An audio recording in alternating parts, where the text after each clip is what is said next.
Bueno, en primer lugar, buenos días, agradeceros vuestra presencia y voy de alguna manera a justificar el porqué de este curso y las características de este curso. Este curso, la idea era tres objetivos. Uno de ellos es complementar la enseñanza en la materia de fisiología y anatomía humana que los alumnos de secundaria adquieren en los institutos. En segundo lugar, generarle una base sólida para que cuando luego lleguen a la facultad puedan potenciar estos conocimientos a partir de terminología y demás ya conocida por ellas. Eso les da una seguridad enorme a la hora de afrontar eso. Y en tercer lugar, ratificar vocaciones, porque vosotros sabéis que quiero ser, y luego a lo mejor, pues cuando se ven en el asunto, pues o no era lo que yo creía, o por supuesto sí era lo que yo creía. Desde mi punto de vista hemos conseguido los tres objetivos bien, y el último mejor. Tienen más ganas de ser médicas que el día que empezaron, pero mucha más. Eso satisface un montón. Por otro lado, el curso se diseñó para complementar, no para interferir. Entonces está diseñado para no interferir con sus estudios de enseñanza secundaria, con su instituto. Por eso se puso un día a la semana, hora y media, se empezó en noviembre y se terminó a últimos de abril, primeros de mayo, porque mayo y junio son fundamentales para que se vuelquen con sus estudios, que luego viene por ahí la selectividad, el logro, y hay que sacar buena nota. Por lo tanto, desde ese punto de vista se enfocó de esa manera. Hemos enfocado el curso huyendo de una cosa que a mí siempre me ha molestado mucho, que es lo que yo llamo la memoria irracional. Un cartapacio así de grande aprendió de memoria sin saber lo que aquello dice. Lógicamente el cerebro humano luego tiene que zafarse de toda esa cantidad de materia que le hemos metido ahí y que no se ha asimilado. Entonces el curso ha intentado ser didáctico, ha intentado ser razonado, deductivo, razonado, con mucha interacción y utilizando la memoria de forma racional, es decir, usando toda la terminología que en nuestra profesión hay que tenerla clara. Ahí sí que ha habido que aprenderse términos y se ha conseguido, ¿de acuerdo? Por lo tanto, desde ese punto de vista de complementar y de poner las bases, creo que hemos conseguido los objetivos. Y en cuanto a la ratificación de vocaciones, también hemos conseguido los objetivos. El curso estaba basado en una guía didáctica muy esquemática, un librito muy esquemático. Hemos usado muchísimo las diapositivas, las maquetas, hemos utilizado la anatomía comparada en piezas anatómicas o vísceras de animales y todo eso ha hecho que el curso les haya atraído. El curso además tenía una parte de talleres, por los cuales han pasado por los distintos servicios de la clínica, tanto laboratorio, enfermería, fisioterapia, radiodiagnóstico, y mis compañeros se han volcado con ellas explicándoles en qué consistía cada una de estas áreas. Yo creo, os insisto, que hoy por hoy ellas lo tienen claro, ellas lo tienen claro ya. Una vez explicado un poquito el curso, quiero pasar a agradecimiento. En primer lugar, quiero agradecer a los padres el que hayáis puesto la confianza en nosotros para poner las bases de la formación sanitaria de vuestras hijas. En segundo lugar, quiero agradecer a la clínica, porque la clínica este proyecto lo ha apoyado desde el primer momento y se ha volcado en el proyecto, porque han considerado que desde ya era necesario colaborar en su formación. Quiero agradecer a mis compañeros de la clínica, que todos se han volcado con el proyecto, desde don Juan en el radiodiagnóstico, en el laboratorio, la enfermera, en fisioterapia,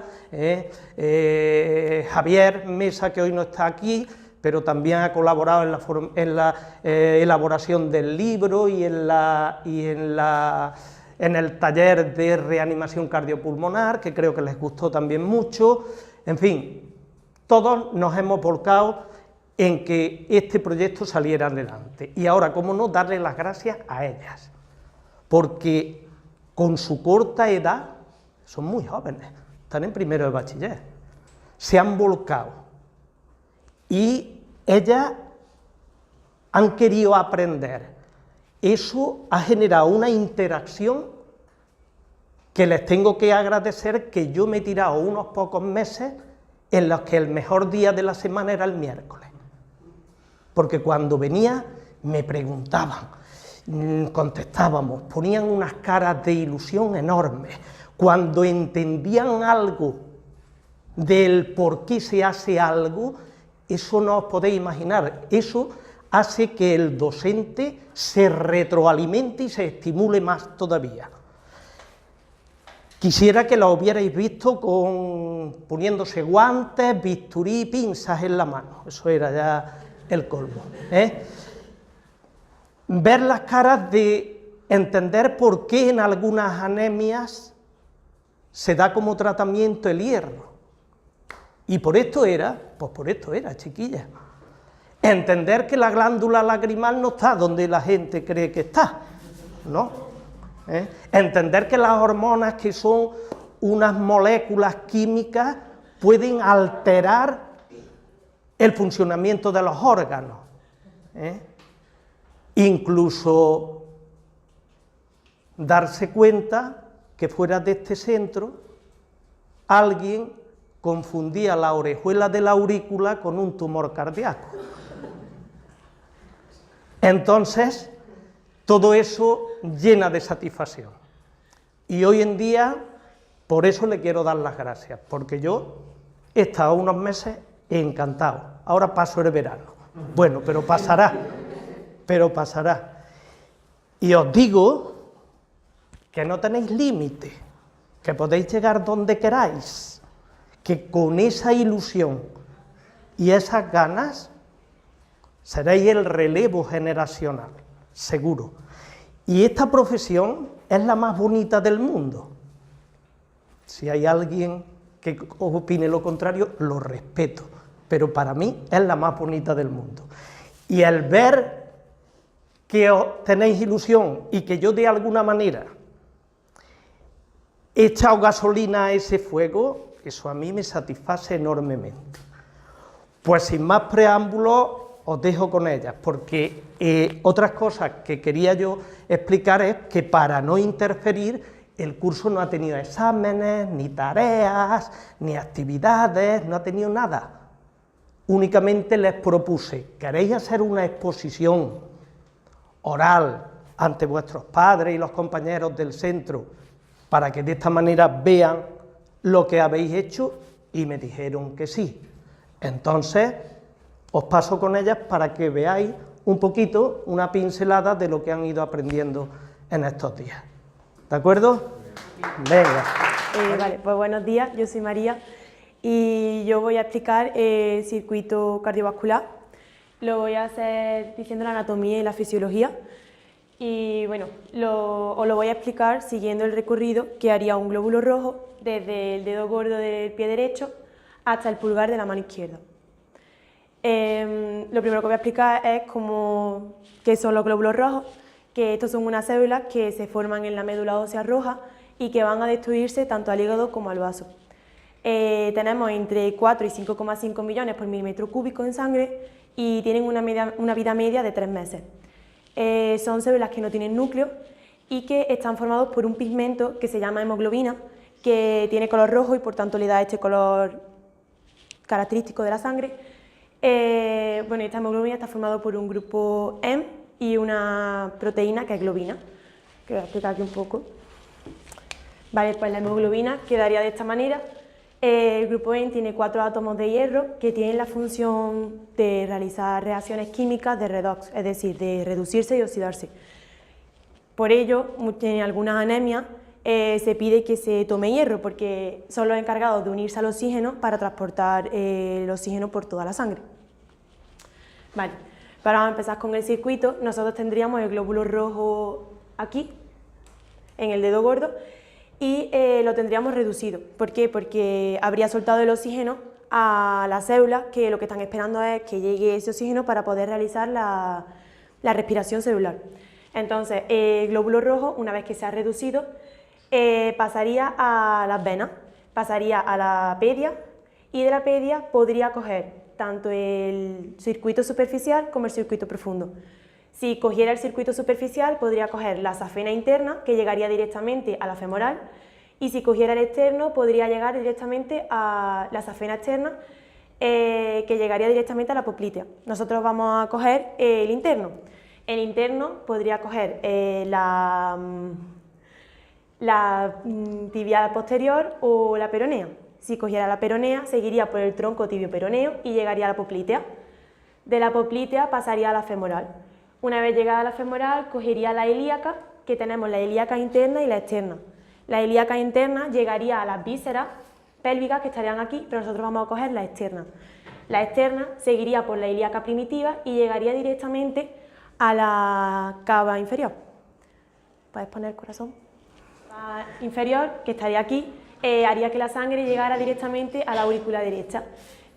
Cuando la sangre entra, la aurícula derecha estaría en diástole, que es la relajación para que entre la sangre, mientras que el ventrículo derecho estaría en sístole, que estaría expulsando la sangre al resto del cuerpo. Pues bien, la sangre pasaría de la aurícula derecha, pasaría al ventrículo derecho por medio de la válvula auriculoventricular derecha, o también llamada tricúspide. Una vez que la sangre ha pasado por completo al ventrículo derecho mediante la sístole de la aurícula, estas válvulas se cerrarían y entonces pasaría a ocurrir la sístole del ventrículo derecho, por el cual la sangre pasaría por la válvula semilunar o sismoidea pulmonar y pasaría a la arteria pulmonar, que no podemos verla ahí. La arteria pulmonar se encargaría de llevar la sangre a los pulmones y a través de los capilares se realizaría lo que se dice el intercambio gaseoso. El intercambio gaseoso es que el dióxido de carbono que hay en la sangre pasaría a los alvéolos y de ahí nosotros expulsaríamos, mientras que el oxígeno que lo tenemos en los pulmones pasaría desde los alvéolos hasta los capilares y entonces se oxidaría la hemoglobina. Entonces, una vez que ocurre eso, cuando la hemoglobina de nuestro glóbulo rojo se ha oxidado, podría coger una de las 4 venas pulmonares que existen, porque ahí salen 2 de cada uno de los pulmones, podría coger la que sea. Cogería una y por esta vena pulmonar llegaría a la aurícula izquierda. En la aurícula izquierda pasaría lo mismo que en la parte derecha del corazón que he explicado antes. Cuando llega la sangre, la aurícula se encontraría en diástole, en relajación, y entraría la sangre. Esta sangre pasaría entonces desde la aurícula derecha, desde la aurícula izquierda al ventrículo izquierdo, pasaría por la válvula auriculoventricular izquierda, en este caso, o bicúspide o mitral, que también se puede llamar. Una vez que esta sangre ha pasado mediante la sístole de la aurícula izquierda al ventrículo izquierdo, la sangre saldría del ventrículo izquierdo por la válvula semilunar o sismoidea de la aorta. Una vez que nosotros tenemos ya la sangre oxigenada, saliendo por la arteria aorta, pasaría por el callado de la aorta y ascendería. La tendríamos entonces que pasaría por la subclavia, llegaría a la axilar, pasaría por la humeral, podría coger tanto la cubital como la radial y entonces llegaría al arco palmar. Una vez que llega al arco palmar, se repartiría por las digitales, que en este caso, como la queremos llevar al pulgar, cogería la digital primera. Una vez que llega aquí, la sangre volvería a pasar a los capilares y en los capilares volvería a ocurrir lo que explicamos al principio que había pasado en el dedo gordo. Es decir, este glóbulo rojo soltaría el oxígeno a través del líquido intersticial que llegaría a las células que lo que están esperando es este oxígeno para poder realizar la respiración celular.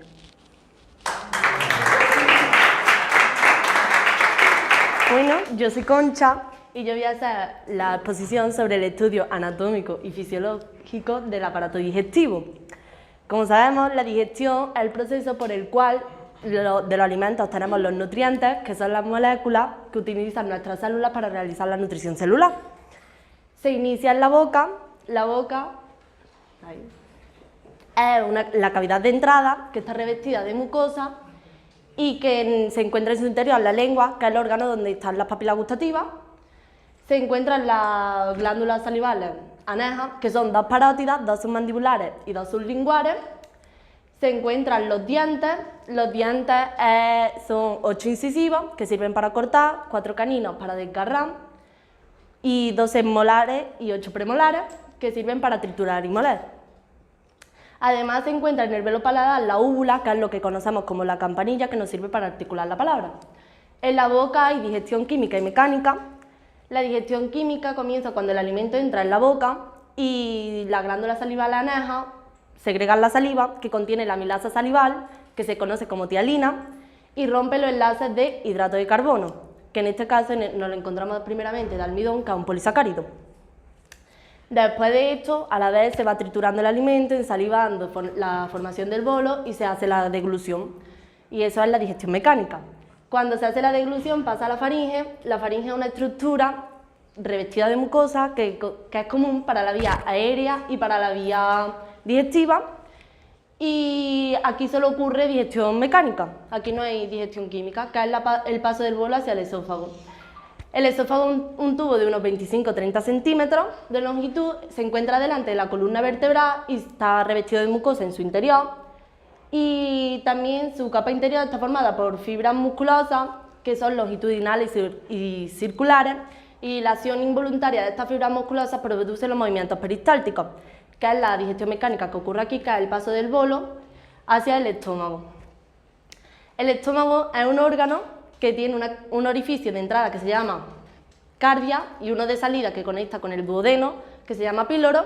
Tiene dos curvaturas, que es la mayor y la menor, y en su interior está revestido de mucosa y tiene un tejido glandular que segrega ácido clorhídrico y pepsina.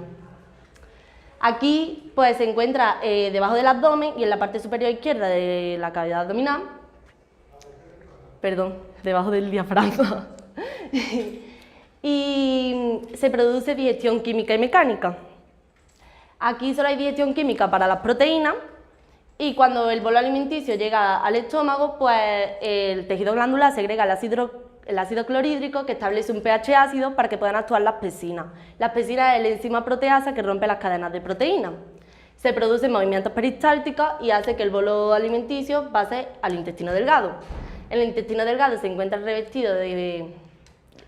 replegado en la cavidad abdominal, se diferencia en 3 partes, duodeno, yeyuno e ilion, y su interior está revestido de mucosa con vellosidades para aumentar aumentar la superficie de absorción.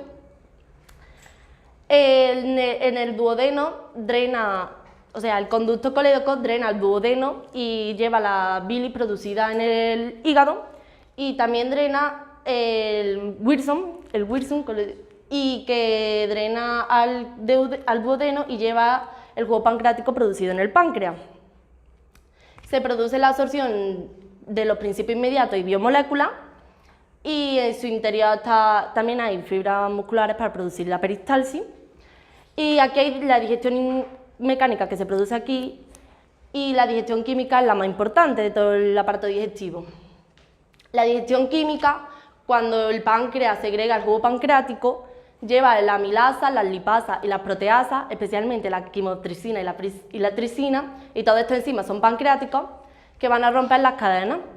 También la bilis, que se ha producido en el hígado, pues segrega, emulsiona la grasa, que aumenta la superficie de contacto y hacen que puedan actuar las lipasas. Y por último, la mucosa intestinal pues segrega unos bicarbonatos que neutralizan el pH ácido producido en el estómago para que puedan actuar todas las enzimas. Cuando una vez tenemos todo esto, las proteasas rompen las proteínas que no fueron totalmente desdobladas en el estómago, También los lípidos son rotos por las lipasas y el almidón tampoco fue desdoblado totalmente en la boca, entonces aquí se rompe del todo en forma de disacáridos. Una vez producido todo esto, se producen movimientos peristálticos y el bolo alimenticio pasa al yeyuno y el ilio. Aquí se produce digestión química nada más que para los disacáridos, que se rompen con el enzima disacaridasa y se forman y acaban en forma de glucosa, y se produce la absorción total de todos los nutrientes que llegan a las venas, y obtenemos de las proteínas tenemos aminoácidos, del almidón obtenemos glucosa y de los lípidos obtenemos ácidos grasos y glicerol. Estas sustancias y estos nutrientes pasan a la vena mesentérica superior, que junto con la inferior, la esplénica y la coronaria estomáquica dan lugar a la porta, que va al hígado. Del hígado salen tres hepáticas que van a la vena cava, que va al corazón, y a partir del corazón se reparten todos estos nutrientes por las células de todo nuestro organismo, y aquí acaba el aparato digestivo.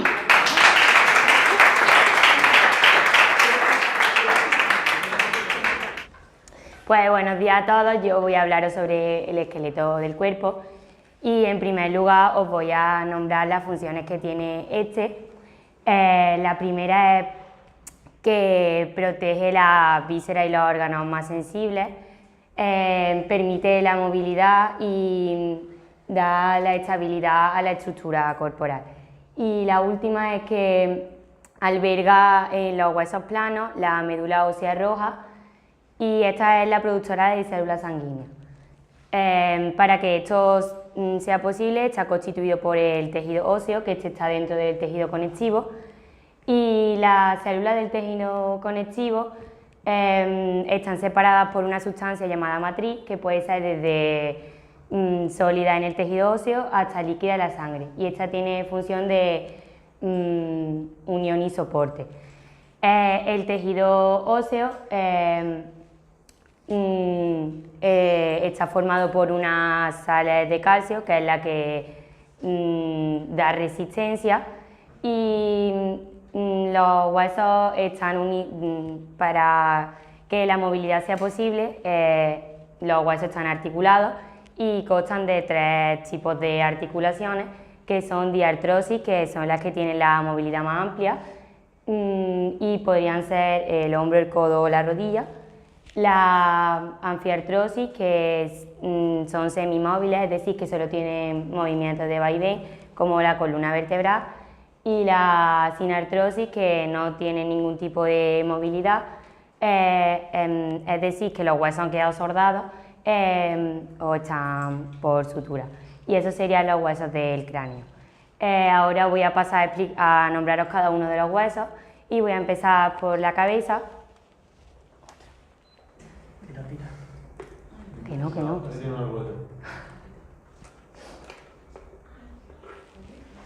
Toda tuya.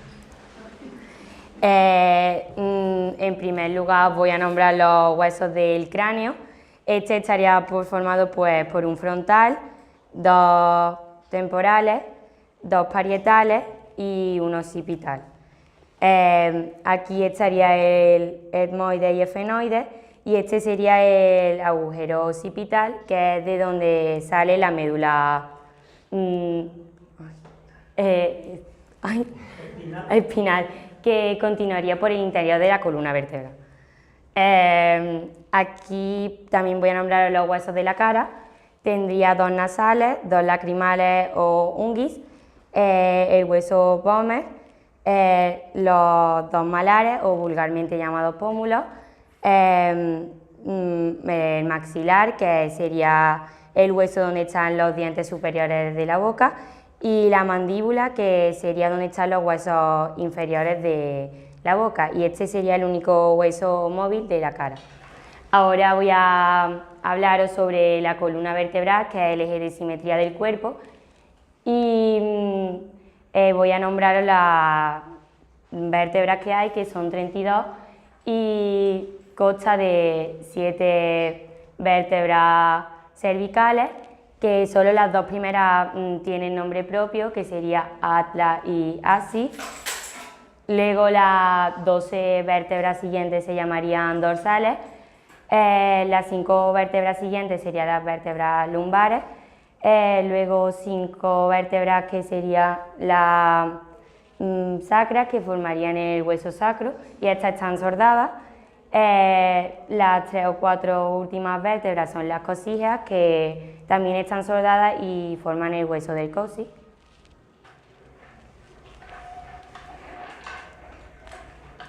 Debajo de la cabeza, la parte anterior del cuello, hay un único hueso que se llama hioides, y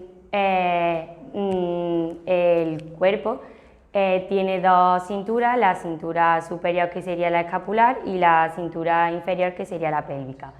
La cintura superior estaría formada por dos escápulas, o también llamadas omóplatos, también por dos clavículas, y estas estarían articuladas también con el húmero, formando la articulación de los hombros, que son las que le dan movilidad. Las clavículas también están articuladas con un hueso plano llamado esternón, y de las 12 vértebras dorsales se articulan hacia adelante con los 12 pares de costillas, que estas a su vez están unidas con el hueso plano esternón a través de unos cartílagos. Y solamente los dos últimos pares serían las costillas flotantes, es decir, que no estarían unidas al hueso esternón. Y esto forma la caja torácica, el tórax, y tiene una función muy importante, que es proteger las vísceras y órganos muy importantes y vitales, como sería el corazón, los pulmones, también unos conductos muy importantes que se llaman la arteria aorta y la vena cava. Y ahora voy a pasar a explicaros la articulación superior, que el hueso del brazo sería el húmero, que este está articulado, como ya he dicho antes, con la escápula y la clavícula, formando la articulación del hombro. Hacia abajo está articulada con el radio y el cúbito, formando la articulación del codo, y el radio y el cúbito estarían articulados hacia abajo con el carpo, que estarían formando la articulación de la muñeca, y el carpo está formado por 8 huesecillos, que serían los huesos carpianos, y estos reciben nombre propio, que sería trapecio, trapezoide, grande, ganchoso, escafoide, semilunar, piramidal y pisiforme. Estos a su vez estarían articulados hacia adelante con los huesos metacarpianos, que formarían el metacarpo, y no reciben nombre propio, pero están enumeradas como primera, segunda, tercera, cuarta y quinta. A su vez, estos están articulados hacia adelante con las falanges, que tampoco reciben nombre propio, pero están enumeradas como primera, segunda y tercera, o proximal, medial y distal. Y solamente el pulgar consta de 2 falanges, que sería primera o segunda, o proximal y distal. Ahora voy a pasar a hablaros sobre la cintura pélvica. Esta estaría formada por 2 coxales, que son estos huesos que vemos aquí, que sería el ilion, aquí atrás estaría el isquion, y el pubis, que estaría articulado con el otro pubis. Estos con el hueso, con el fémur, formarían la articulación de la cadera, y como ya he dicho, el fémur está articulado con el hueso coxal, y es el hueso más largo que tenemos en todo el cuerpo. Este a su vez está articulado con la rótula, la tibia y el peroné, formando la articulación de la rodilla, y la tibia y el peroné se articulan con los huesos del tazo, formando la articulación del tobillo, y son 7 huesecillos, que son los carpianos, y reciben nombre propio y sería calcáneo, astrágalo, escafoideo navicular, cuboides y las 3 cuñas que sería primera, segunda y tercera. Estos a su vez están articulados con los huesos del metatarso, que serían los metatarsianos, y no reciben nombre propio, pero estarían enumeradas como primera, segunda, tercera, cuarta y quinta. Y a su vez estos están articulados hacia adelante con las falanges, que tampoco reciben nombre propio, pero están enumeradas como primera, segunda y tercera, o proximal, medial y distal. Y el dedo gordo del pie solamente consta de 2 falanges, que sería primera, segunda o proximal y distal.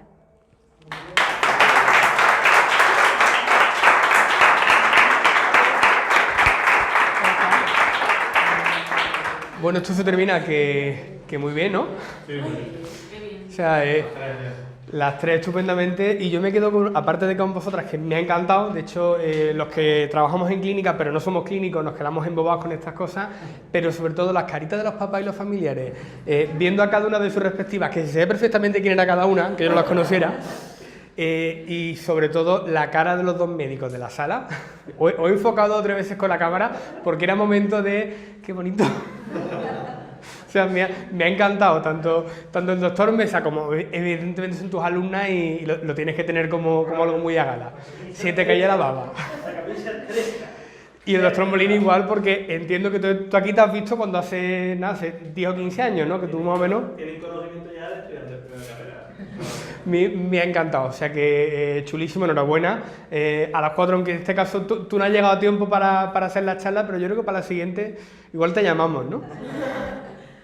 Bueno, en este caso nada, ya terminamos con la jornada. ¿Os ha gustado? Sí, ¿no? Sí. He visto la cara de todo el mundo que muy bien. Además cortito, que para meter tanto contenido en tan poco tiempo, cuando os veis en el vídeo vais a hartar de ver la cantidad de cosas que habéis contado en tan poco tiempo. Y nada, pues terminamos con esto. Voy a dejar al doctor Molina para que, bueno, el responsable de radiología de la clínica, y en representación de la clínica va a dar los diplomas, si el niño lo deja. Sí. Yo agradecer la confianza de los padres y de los alumnos en la clínica Parejo Cañero y en el doctor Mesa para estos cursos, que está claro que son bastante útiles. Tienen ya conocimiento de cuestiones fisiológicas y anatómicas propias de alumnos de primero de carrera, de los trastornos de esta normalidad que ya conocéis, de fisiológica y anatómica. Luego se producen las enfermedades, con lo cual el conocimiento de esto es muy importante. Y luego, por otro lado, pues animaros a que sigáis en la vocación sociosanitaria, que tiene muchas posibilidades, médicas, por fisioterapia, enfermería, pero yo animaría más, sobre todo, a ir a la rama de la medicina, que os va a dar bastante satisfacción, tanto en el desarrollo profesional como en la vida laboral. Luego, además, dentro de las opciones laborales, hoy por hoy probablemente sea la opción laboral más clara porque no hay médicos. Entonces, os animo, lleváis buen camino, y además os he visto muy desenvuelta, o sea que vaya a ser una fenómena. Y nada, y agradecer a los padres fundamentalmente la confianza. Bueno, Concesión Cuenca, Chía, enhorabuena.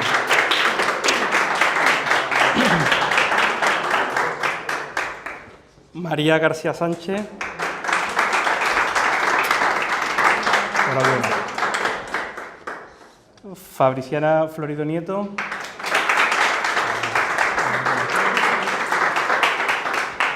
Miriam Torre Aguilar. Enhorabuena.